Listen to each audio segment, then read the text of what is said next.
Heyo! So, I am Allie McLean. I am owner of Birth Bliss Beyond, and I do birth doula services as well as have online coaching and courses to help every mom, but in particular the first-time moms, find their birthing power.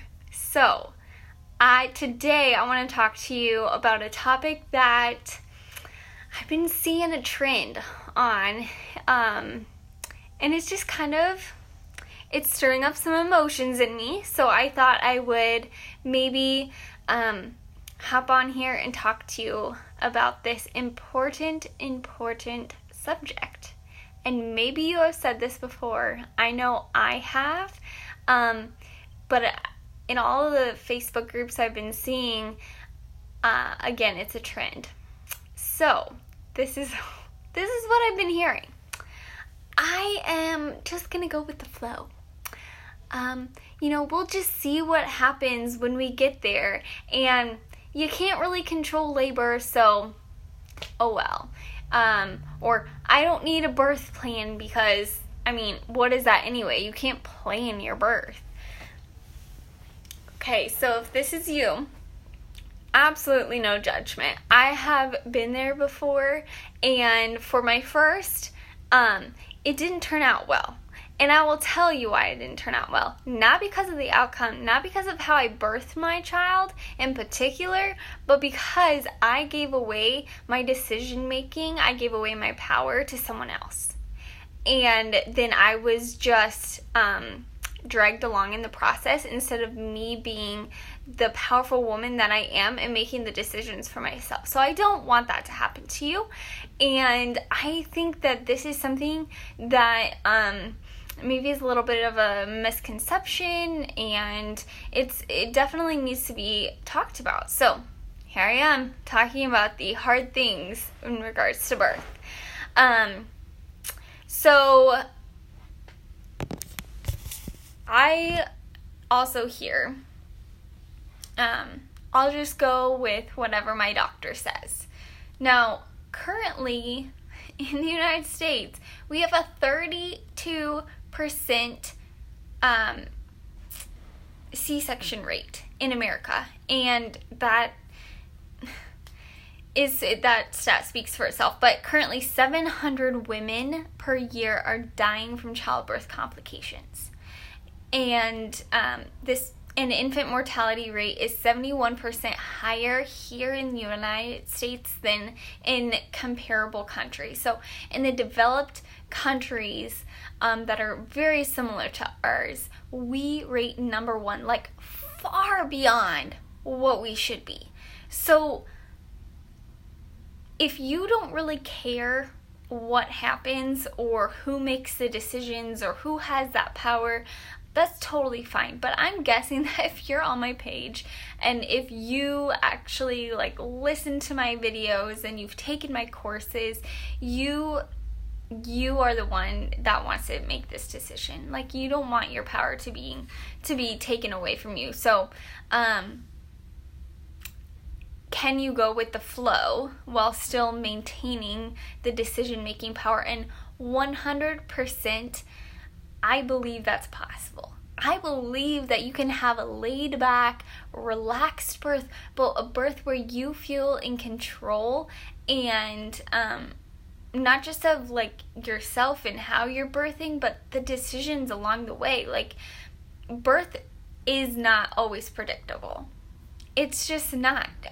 Things happen, but the power we have to make those decisions are ours, and we can choose what happens no matter what situation presents itself. So this preparing for all situations and preparing your mind and your body for no matter what happens, it does seem like a lot of work, and you know what, it is. But through the process of learning your options and coming up with your ideal plan for what you want your birth to look like, what you want to experience during birth, it's 100% worth it. You will no longer be a puppet following someone else's order or plan, but you're going to be strong, you're going to be empowered, and you're going to break those strings and walk on your own. You are going to be the woman that people fear. Because you are so powerful and you know what you want, and you are going to do anything to get what's best for you and your baby. Because no one cares more about your baby than you do. No one cares more about your birth experience than you do. No one cares more about your health than you do. So it's your responsibility to know your options. And if that means writing it down in a birth plan, do it.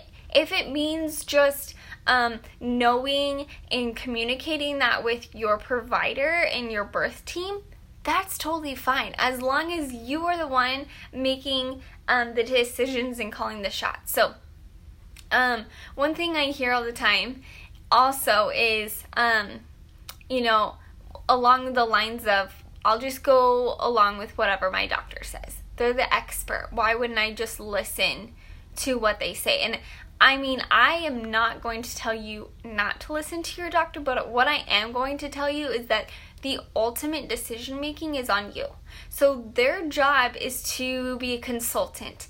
They are trained in medical school to learn the pathology of birth. They are trained to see and address something when it goes wrong. They are the experts in disease management. And I am so thankful that we have knowledgeable providers who, in case of an emergency, can be there, can take care of us, and know what to do. It is rare, however, to find a doctor who knows and has actually seen a normal birth. And respects the birth process for how it was designed to be. It's rare to find a provider who will step aside and be okay with you making the decisions, the final decisions. It happens, and I have seen plenty of doctors in my area be like this, but I want you to know that just because they are the expert in something doesn't mean you need to give that power of decision making over to them. Now, medical error is the third leading cause of death in the United States. Knowing and loving and trusting your doctor, that is great, and I'm so glad you have that relationship with them. But just because they are the experts and listening to them and letting them make the final decisions for how your labor is going to go is a step down a path that you just don't want to take. Now, when I hear I'm just going to take my doctor's advice, most of the time what that means is I'm going to go with my doctor's birth plan. We all have plans. We all do. Like, we all think that birth should happen a certain way, and who are you going to let call the shots for you? Is it going to be you, or is it going to be your birth provider? Either way, that's your choice. That's your decision, and I am not going to say exactly how you should do it. I just want you to know that you are so strong and capable of making decisions, and it is your right as a patient. Now, from my experience as a birth advocate and a birth doula, I've heard the same story again and again and again from all shapes, sizes, races, religion. It spares no woman, and this is called the cascade of intervention. So when you go along with your doctor's birth plan, not always, but typically this is what I see, and I've heard this from so many women. So many women. It actually has a name, cascade of intervention. So I know this story is going to resonate with a lot of women out there. And this is called the big baby cascade. Are you ready? So her mom goes into her appointment. She's 38 weeks. She's told that she's measuring big, that her cervix is 2 centimeters dilated, and she's referred for a girl scan just to make sure baby's measuring okay. The baby measures about 9 pounds by ultrasound, and when the doctor comes in to go over the results, he says, okay, baby's measuring really big. I'm just afraid he's not going to fit, so let's schedule your induction for Monday. So Monday comes around, mom shows up at 7 in the morning. She gets the IV, the monitors are in place, all the paperwork signed, her cervix checked, she's still at a 2. Pitocin is connected to her IV, and she starts feeling some contractions come, but it's not too bad. She can handle it. About every hour, the nurse comes in and ups her dose of Pitocin. And now she's starting to feel the intensity rise a bit, but it's not bad. It's been about 7 hours. She's more tired than anything. She hasn't eaten anything because just in case you don't want to eat anything. So she asks for an epidural just so she can sleep. She's at 4. So when the anesthesiologist comes in, she gives the epidural and she finally feels relief. She's able to sleep. She sleeps for about 2 hours and she wakes up to nurses in the room, and they're putting an oxygen mask on her face. They're helping her move to her side. The baby's heart had a major decel, and the doctor says if this happens again, you need to have a C-section. She's only at a 6. So 5 minutes later, nurse is running again. Mom gets prepped for the OR, and she's rolled in, feeling totally out of control, and her baby is born via C-section. So this story is real. This happens every day to women. And this is what happens when you go with the flow. Not all the time. I'll get there. But this is when you allow someone else to make those decisions, and it happens. So let me tell you another story of a mom who went with the flow. So 37 weeks, mom's water breaks. She calls the doctor. She goes straight to the hospital. When she gets there, she knows she wants the epidural right away, so she gets it. A few hours later, she's ready to push. She's laying on her back, pushes the baby out, comes right to her chest, and I mean, that one sounds really nice, right? She didn't do anything. She just went with the flow. But friends, she's the lucky one, okay? Is it better, let me ask you, is it better to go into a situation not knowing all of your options and hoping someone will choose what's best for you and your baby and not what's best for them?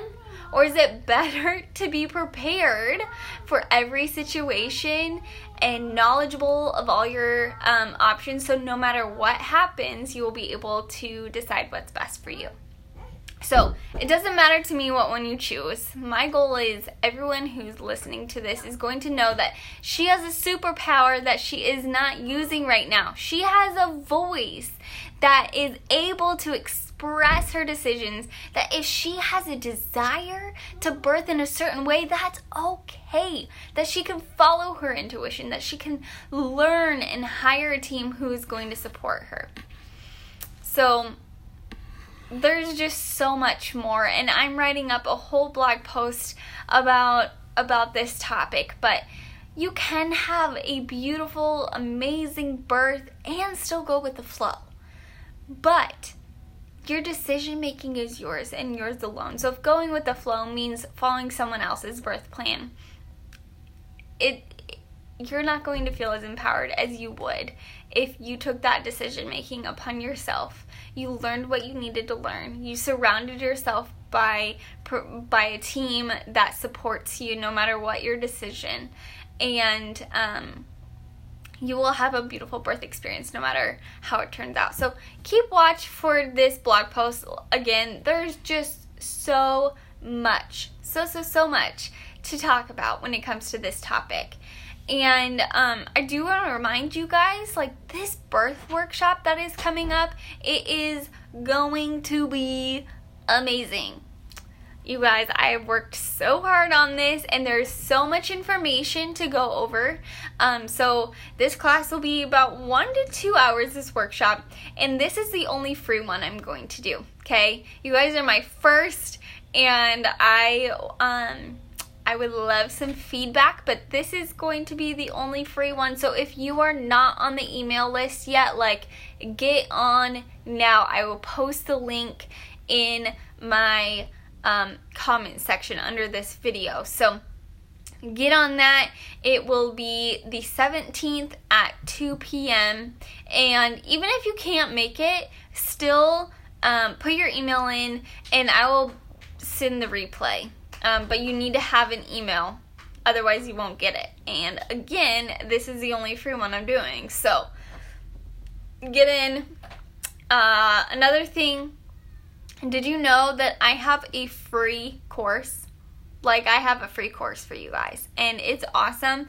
This is a very foundational first steps that you need, or the top 5 things that you need to know to be an empowered mom, to make the decisions that are best for you and your baby. So I will also post the link in the comment section for that course. Again, totally free.